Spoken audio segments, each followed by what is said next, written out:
திருமாவளவனுக்கும் MN நம்பியாருக்கும் என்ன வித்தியாசம்? MN Nambiar ஒரு வில்லன் நடிகர். அவர் ஒரு கோடம்பாக்கத்துக்கு போகும்போது 4 பேர் மாறி மடிச்சிட்டாங்க. இவர் தாண்டா எம்என் நம்பியார், காரம் மாறிங்கடா. அவர் கூப்பிட்டு, என்னையா பிரச்சனை? ஏன் எங்கள் வாத்தியாரை நீ அடித்தா? யாரையா வாத்தியார்? உனக்கு தெரியாதா? எங்கள் தலைவரை நீ ஏன் அடித்தா? ஓஹோ, இவர் எம்ஜிஆர் ரசிகர் போல இருக்கு. அவரு மட்டும் அடிக்கலாமா என்ன? அவரு ஒன்று அடிக்கலாம்யா, நீ எப்படி அவரை அடிக்க? சரி, நான் இனிமேல் அடிக்கலை. சரி விடுங்கய்யா, வழியா போகட்டும் அப்படின்னு எம்என் நம்பியார் சொன்னார். ஒரு பகுத்தறிவு மாதிரி, அவர் வக்கீல்லாம் கிடையாது. எம்என் நம்பியார் சினிமா நடிகர் தான், பகுத்தறிவு மிகுந்த மனிதர். திருமாவளவன் ஒரு லாயர். நான் டாக்டர் இல்லையா, எனக்கு பாதுகாப்பு இல்லையா அப்படின்லாம் பேசுகிறாரு மேடையில். ஒரு விஷயம், உன் காரில் உட்காந்து முன்னாடி, அந்த வீடியோ எல்லோரும் பார்த்தாங்க, முன்னாடி உட்காந்தா அவன் திடீர்னு ஒரு லாயர் போகிறான்.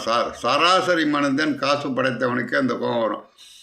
ஒருத்தனை எழுத்து பேசினா கோவம் வரும். அவன் ஒரு லாயர் முன்னாடி போய் வண்டி அனுப்பாட்டான். உள்ளே யார் இருக்கா என்னான்னு தெரியாது.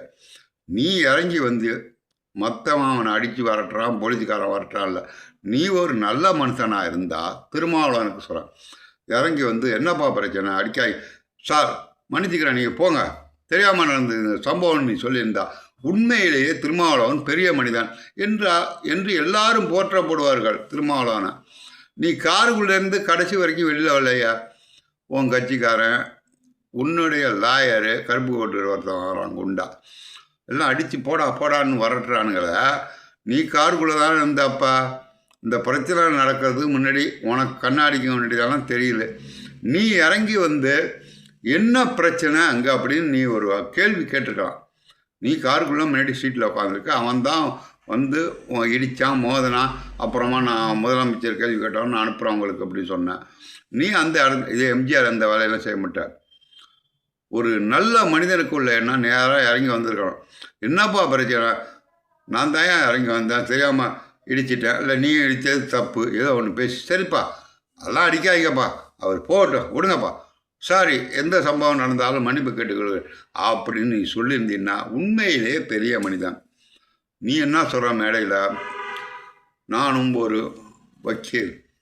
வக்கீலாக இருந்துதான் அதாவது நீதிபதியாக மாறுகிறார்கள், எனக்கு பாதுகாப்பு இல்லையா? உன்னுடைய பாதுகாப்பு காரணமாக தான் அவனை அடித்தானுவான். அப்போ நீ என்ன பண்ணிக்கிட்டு இருந்த?